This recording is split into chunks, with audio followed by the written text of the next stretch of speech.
Ամեն մեկս առանձին վերցած չեն կարող Արցախը վերադարձնել։ Մենք Արցախը առաջին անգամ կարողացանք ազատագրենք ադրբեջանական, խորհրդային եւ այլն տիրապետությունից ամբողջ ազգով։ Ամբողջ ազգի ծաղիկը կռվեց այնտեղ, շատերը զոհվեցին, իրենց կյանքը դրեցին այդ սրբազան նպատակի վրա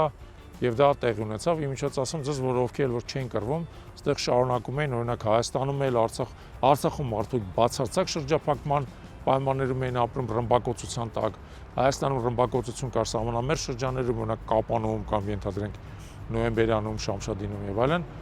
բայց մնացած ժողովուրդն էլ ապրում էր ծանր պայմաններում, առանց լույս, առանց վարձատրություն,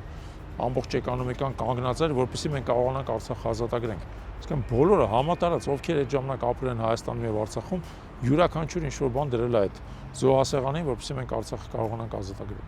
Արցախի հաջորդ ազատագրումը էլի պահանջելու է որոշակի համազգային համախմբում, որոշակի զոհողություն, որպեսզի մենք կարողանանք կորցրածը հետ բերենք։ Այդ